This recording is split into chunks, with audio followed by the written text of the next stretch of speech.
MLA Bhuma Brahmananda Reddy గారికి స్వాగతం.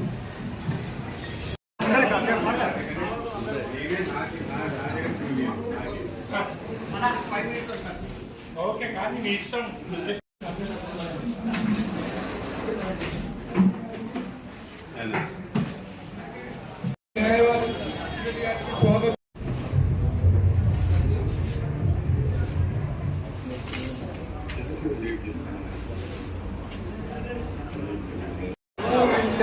రాముని పేరు శ్రీరాముని పేరు అజంగమరం చేద్దామంటూ సైన్యం కది వచ్చనయను మంతుల తీరు ఇది నాకెప్పుడు చూస్తా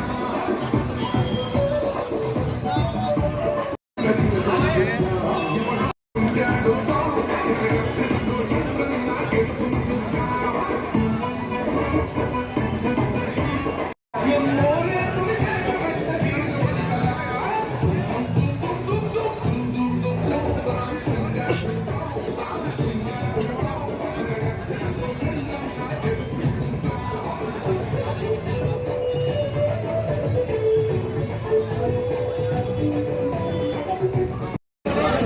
వేదిక మీదకి రావాల్సిందిగా కోరుతున్నాం. భూమా బ్రహ్మానందరెడ్డి గారు మాజీ ఎమ్మెల్యే వేదిక మీదకి రావాల్సిందిగా కోరుతున్నాం. తులసిరెడ్డి గారు వేదిక మీదకి రావాల్సిందిగా కోరుతున్నాం. భూమా బ్రహ్మానందరెడ్డి గారు తులసిరెడ్డి గారు వేదిక మీదకి రావాల్సిందిగా కోరుతున్నాం. రామచంద్రరావు గారు రాష్ట్ర కార్యదర్శి వేదిక మీదకి రావాల్సిందిగా కోరుతున్నాం. ఏవిఆర్ ప్రసాద్ గారు రాష్ట్ర కార్యదర్శి వేదిక మీద, తెలుగుదేశం పార్టీ మండల కన్వీనర్ విశ్వనాథ్ రెడ్డి గారు వేదిక మీదకి రావాల్సిందిగా కోరుతున్నాం.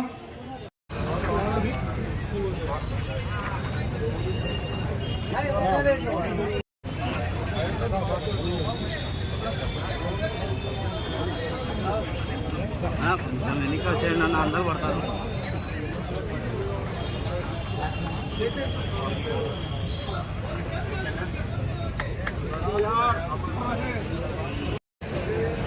తెలుగుదేశం పార్టీ గోస్పాడు మండల కన్వీనర్ జరిగింది కాబట్టి ఆ టైం అయిపోయింది.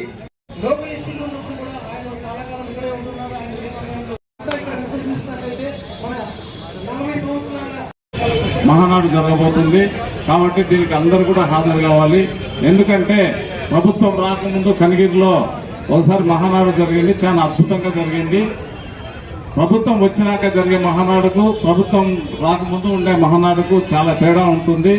అక్కడ చేసే తీర్మానాలు చాలా పటిష్టంగా ఉంటాయి, ప్రజలకు ఉపయోగపడంగా ఉంటాయి. కాబట్టి అందరూ తప్పకుండా అక్కడ హాజరయ్యి భారీ సంఖ్యతో గ్రామాల నుంచి కూడా అత్యధికంగా వచ్చి ఈ కార్యక్రమాన్ని జయప్రదం చేయాలని చెప్పేసి నేను కోరుకుంటున్నాను. ఎందుకంటే ఇది మన లోకేష్ బాబు గారు ఒక విశిష్ట కార్యక్రమంగా చేపడుతున్నారు.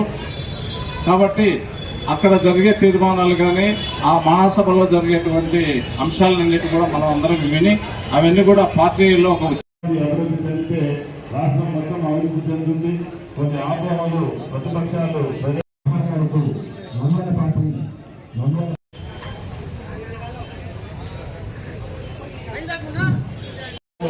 ఈరోజు మన ఎంపీ ఫిరోజ్ గారి ఆధ్వర్యంలో నంద్యాల అసెంబ్లీ ఏ విషయం కాదు. ఎంతోమంది రాష్ట్రంలో ఎంతోమంది కార్యకర్తలు, నాయకులు అందరూ కూడా కష్టపడి పనిచేస్తూ ఉంటేనే పార్టీ బలంగా ఉంటుంది. ఎమ్మెల్యే అయిన తర్వాత, మంత్రి అయిన తర్వాత ఒక మంచి పెద్ద ప్రోగ్రాం పెట్టుకున్నాం. దానికోసం అందరూ కార్యకర్తలు అందరూ వచ్చారు, అందరూ నాయకులు వచ్చారు. చాలా సంతోషం. ఈరోజు లాస్ట్ టైం వైఎస్ఆర్ సిపి వాళ్ళు నవ్వుతుండే ఎక్కడ గెలుస్తారా ఏం చేస్తారా అని. ఈ రోజు మీరు చూశారు ఎవరు ఎమ్మెల్యే ఉన్నారు, ఎవరు మంత్రి ఉన్నారు, ఎవరు పదవి చేస్తున్నారు. మేము ముఖ్యంగా అన్న ఏవి అన్న చెప్పినట్టు కూడా ఫోన్ చేసి అన్న ఆటో పట్టుకున్నారన్న అంటే అప్పుడప్పుడే ఫోన్ చేసి మా ఊళ్ళో వచ్చేయని చెప్పారు. అది తెలుగుదేశానికి ఇబ్బంది అయినా ఖచ్చితంగా మేమున్నాము, ఖచ్చితంగా మేము పని చేస్తున్నాము, ఖచ్చితంగా ఫారూక్ గారు పని చేస్తున్నారు, ఖచ్చితంగా మన తెలుగుదేశం నాయకులు అందరూ పని చేస్తున్నారు. ఇట్లానే మనం ముందుకెళ్దాం. కంపల్సరీ మళ్ళీ మున్సిపల్ ఎలక్షన్స్ ఉన్నాయి, దాని తర్వాత డిప్యూటీసీ ఎలక్షన్స్ ఉన్నాయి, ఎంపీటీసీ ఎలక్షన్ ఉన్నాయి. ఏకగ్రీవంగా అన్ని పదవులు మనం కొట్టాలని కోరుకుంటూ మనమంతా ఒకటే ఉండాలా. తెలుగుదేశం పార్టీ ఒకటే, తెలుగుదేశం జెండా ఒకటే. దానికోసం మనం ఎక్కడన్నా కానీ ఈ రోజు నిన్న కూడా మనం చూసాము. మన సండే ఎమ్మెల్యే సండే రోజు వచ్చినాడు, వడ్డీ విమర్శలు చేసి వెళ్ళాడు. ఏదో పెళ్లికి వస్తాడు, ఏదో 2 ప్రోగ్రామ్ అటెండ్ చేస్తాడు, ఏదో తిట్టాలా ఏదో చెయ్యాలా వెళ్ళిపోతాడు. ఆయనకి అసలు దాని మీద నాలెడ్జ్ ఉండదు, దాని మీద సబ్జెక్ట్ ఉండడు, ఏం మాట్లాడాడో కూడా తెలియదు. ఆయనకి వస్తాడు, మా నాయకుల మీద విమర్శలు చేస్తాడు, వెళ్ళిపోతాడు. ఏ రోజున్నా ఉన్నాడా? ప్రతి 5 సంవత్సరంలో ఏ రోజు కూడా లేదు. మనం ఉన్నాం, మనం పని చేస్తున్నాం, మనకు నాయకులు నమ్ముతున్నారు, ప్రజలు నమ్ముతున్నారు. ఉదాహరణ మీరే చెప్పండి, మనం చేస్తున్నామా లేదా? చిన్న పని కూడా మనం ముందుకు వెళ్తున్నాం. అన్న చెప్పినట్టు ప్రతి 3 months కి కంపల్సరీ అన్న మనం అందరం కలుద్దాం, మనమంతా మళ్ళీ తెలుగుదేశం పార్టీని మనం గట్టిగా చేద్దాం. ఎందుకంటే మనం అందరం ఈసారి ఏకగ్రీవం గెలవాలా. ఒక్క సీట్ కూడా వదలకుంటున్నాం. మనం ఈసారి అన్ని ఎలక్షన్లో గెలవాలా. మళ్ళీ మనకు మా నాన్నగారు చెప్పినారు, ఆయన రాలేకపోయినారు. నెలాఖరికి జరగబోయే మహానాడు కార్యక్రమం గురించి, దాన్ని విజయవంతం ఎలా చేయాలని చెప్పేసి దాని గురించి ఈరోజు అందరం కూడా ఇక్కడ సమావేశం అవడం జరిగింది.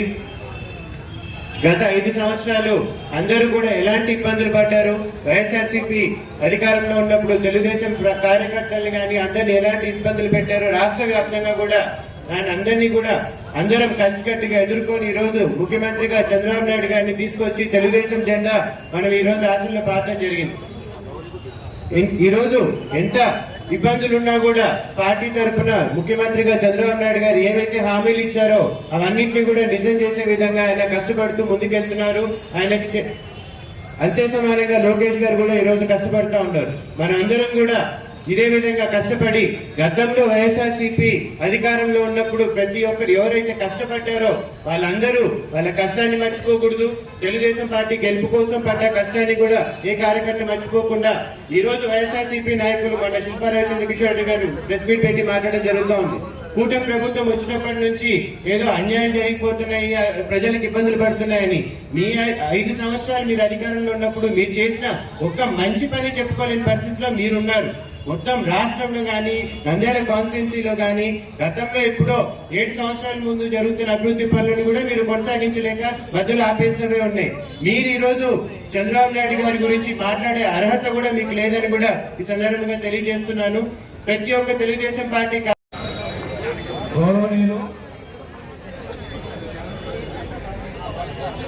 తెలుగుదేశం పార్టీ జాతీయ అధ్యక్షులు నారా 25 సంవత్సరాల తర్వాత మన నంద్యాలకు వెలుగు వెలిగిన ఫారూక్ సార్ గారు ఎంతో తెలియదు కానీ ఎన్టీ రామారావు గారు సడన్ గా పెద్దలు ఒక సడన్ డెసిషన్ తీసుకొని ఒక పార్టీ పెట్టాలని చెప్పేసి పెట్టాడు. ఎందుకు ఆ సడన్ డెసిషన్ తీసుకున్నాడు? ఆ రోజు ఉన్నటువంటి పరిస్థితులు ఎట్లుందంటే, ఆంధ్రులు అంటే మద్రాసి, ఆంధ్రప్రదేశ్ అనే పేరు ఉండకపోతే ఓ మద్రాసి ఏరియా అన్నట్టుంది. అంటే మనల్ని మద్రాసి కింద చూసుకునేటోళ్ళు. మరి ఆ రోజు ఉన్నటువంటి కాంగ్రెస్ గవర్నమెంట్ లో ఏమైందంటే ఈ ముఖ్యమంత్రులను చీరలు మార్చినట్లు మార్చేసుకోవాలి. 6 నెలలకు వచ్చి పిలుస్తారు, 2 సంవత్సరానికి ఒకసారి, 3 సంవత్సరాలకు 6 నెలలు కూడా ఉండేటువంటి పరిస్థితి లేదు. ఇప్పుడు పడితే అప్పుడు వాళ్ళ ఇష్టం. ఢిల్లీలో ఈయన పెట్టాలంటే ఈయన తీసాడు, ఆయన పెట్టడం. ఆయన చేస్తున్నాడా లేదా, ప్రజలకు ఏం చేస్తున్నా, ఒక డెవలప్మెంట్ ఉందా అనేది ఏం లేదు. వచ్చిన చీఫ్ మినిస్టర్ 24 గంటలు ఢిల్లీ చుట్టూ చక్కర్లు కొట్టడమే తప్ప ప్రజల గురించి పాపాన పోలేదు. అటువంటి ఆంధ్రుల ఆత్మగౌరవం కోసం పుట్టినటువంటి పార్టీ ఈ తెలుగుదేశం పార్టీ అని మనం సభాముఖంగా తెలియజేసుకుంటున్నాం. అదే సందర్భంగా ఇక్కడ చెప్పాల్సిన అవసరం ఉంది. వైసీపీ ప్రభుత్వం కూడా గవర్నమెంట్ ఎందుకు వచ్చింది ఎవరైనా చెప్పగలుగుతారా? మనం అంటే తెలుగుదేశం పార్టీ వచ్చిందంటే ఈ కారణం వల్ల వచ్చిందని చెప్పుకుంటున్నాం. ఆ రోజు జ్యోతిలక్ష్మి ఒక సినిమాలో పాట పాడుతుంది, అప్పారావో వెంకట్రావో సుబ్బారావో ఎవడో ఎవడో వస్తాడనుకుంటే నీ వచ్చావా అయినా రెడీ రెడీ అంటే ముఖ్యమంత్రులు ఆ రకంగా మారుస్తూ పోతుంటే ఆ పాట పెడితే తట్టుకోలేక ఎన్టీ రామారావు గారు ఈ పార్టీ పెట్టి ఎన్టీఆర్లోని అధికారంలోకి వచ్చాం. మీరు ఈ సందర్భంగా అడుగుతున్న మరి వైసీపీ ప్రభుత్వం ఎందుకు పెట్టింది, ఎందుకు ఆ ప్రభుత్వం ఏర్పాటు చేయాల్సి వచ్చింది? కేవలం జగన్మోహన్ రెడ్డిని ముఖ్యమంత్రి చేయలేదన్నటువంటి ఒకటి, ఆయన తండ్రి నట్టం పెట్టుకుని దోచుకునేది దాచుకోవడానికి పెట్టినటువంటి పార్టీ తప్ప ఇంకా ఏమైనా ఉందా అని మిమ్మల్ని అడుగుతున్నా. మిగతా పార్టీలకు మన తెలుగుదేశం పార్టీకి అదే డిఫరెన్స్ అని చెప్పేసి మీకు అందరి సభాముఖంగా మీకు తెలియజేసుకుంటున్నాను. మరి ఆ రోజు మొదలుపెట్టిన తర్వాత 40 సంవత్సరాలు 43 సంవత్సరాలు అవుతుంది, ఒక 5 సంవత్సరాలు ఏమో మానాడు కొన్ని కారణాల వల్ల మనం చేసుకోలేదు. కానీ అంటే ఎలక్షన్ కోడ్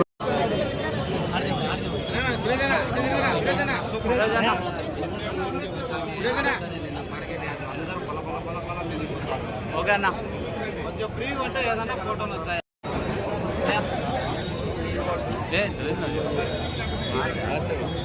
చూడన్నా అన్నా ఫ్రీజనా అవి అన్న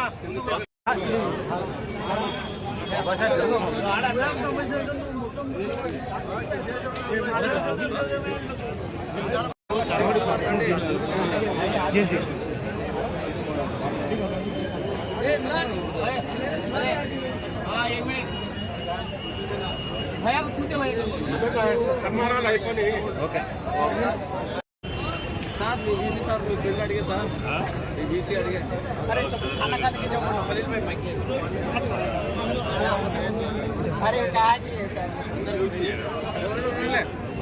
చేసినాము.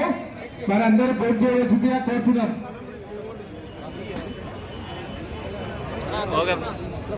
పెద్ద మనిషికి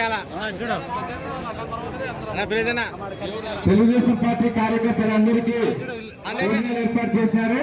అందరూ భోజనం చేయవలసిందిగా కోరుతున్నాం.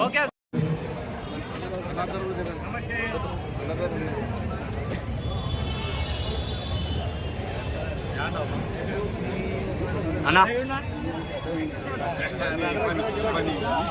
ఓకే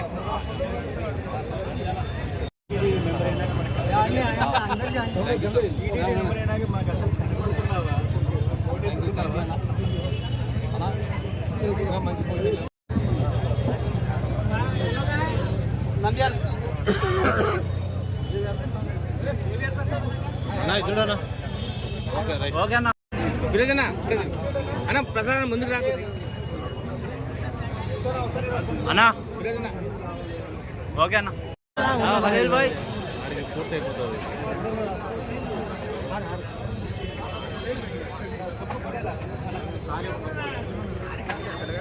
खाना निकाल दिए क्या? क्या जाकिर भाई?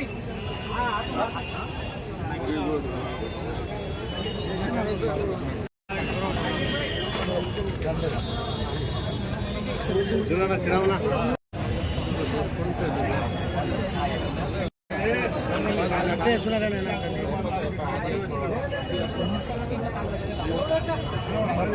ఓకే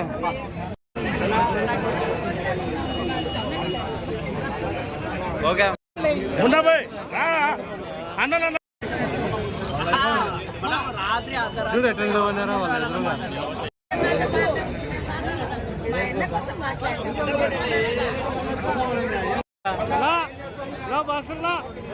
లక్ష్మి అన్నా చూడున్నా ఓకే అన్న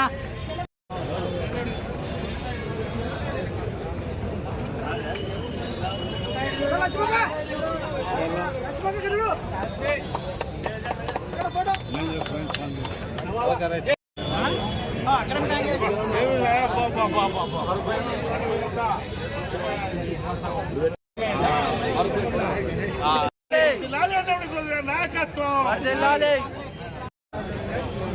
బాగా నిమిషం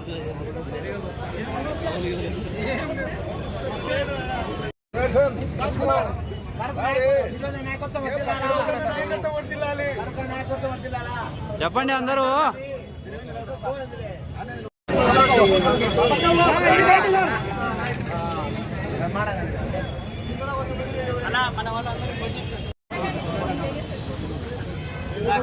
నువ్వు రాక ఇతను నంద్యాలలో మన మినీ మహానాడు జరిగింది.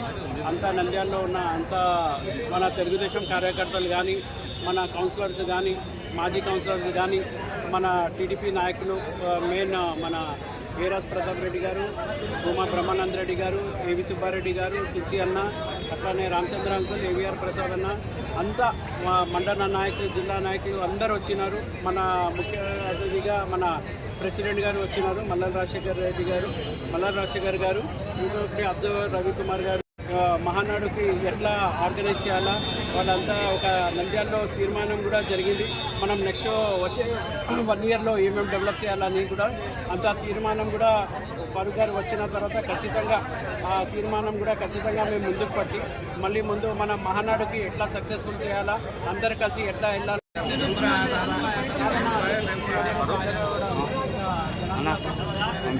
అన్నదో ఒక్కడే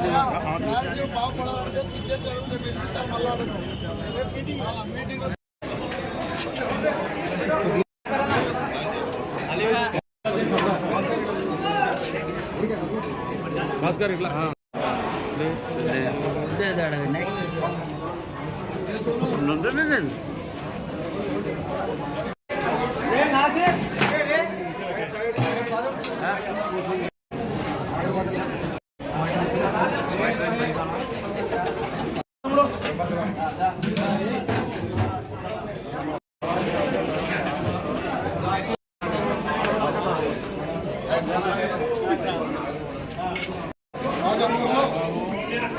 ఓకేవా